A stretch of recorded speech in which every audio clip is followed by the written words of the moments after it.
నీలోజిపల్లె గ్రామ ప్రజలకు నాది ఒక కోరిక.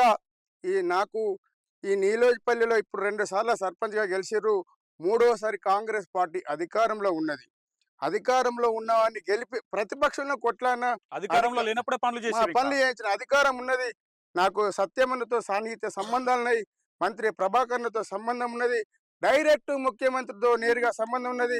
మా మేడిపల్లి సత్యమన్న ఆధ్వర్యంలో తెలంగాణ రాష్ట్రంలోనే నీలోజిపల్లెకు గంగిదేవిపల్లి భారతదేశంలో ఎట్లా పేరు ప్రఖ్యాతులు వచ్చినాయో నీలోజిపల్లెను తెలంగాణ రాష్ట్ర వ్యాప్తంగా భారతదేశంలోనే గొప్ప పేరు గల నీలోజిపల్లిని తీసుకురావడమే నా ధ్యేయం. దానికోసమే నిలబడ్డ తప్ప ఈ 10 సంవత్సరాల టీఆర్ఎస్ ప్రభుత్వంలో నేను సంపాదించింది ఏం లేదు. ఊరి కోసం నా జీవితం అంకితం చేసిన, ఊరి కోసం నా నా సర్వం త్యాగం చేసిన. అసొంటి వారిని గెలిపిస్తేనే ఊరు బాగుపడుతుంది. మరి ఎవరినో తీసుకొచ్చి గెలిపిస్తే ఆ వ్యక్తి దూర చేతుల మోచేతులు నీళ్లు తాగే వ్యక్తి తప్ప ప్రజలకు పని చేయడు. 10 సంవత్సరాల అధికారం ఉన్న నువ్వు పని చేయలేదు. ఇప్పుడు నీ ప్రభుత్వం పడిపోయింది.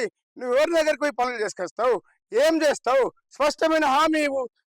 10 సంవత్సరాలు నీ చేతుల్లో ముఖ్యమంత్రి సడ్డకున్నాడు. ఏం చేసినావు? అక్రమ కేసులు పెట్టి జైలుకు పంపినావు. అన్యాయంగా అన్ని కేసులు పెట్టి బెదిరింపులకు భయభ్రాంతులకు గురి చేసినావు తప్ప ఏ ప్రజలకు సేవ చేయలేదు. కనీసం సస్తనో బతుకుతనో ఎవరికి నచ్చిన మంచికి చెడుకు ఎవరికి రాలేదు. ఆ సోటోని గెలిపిస్తారా?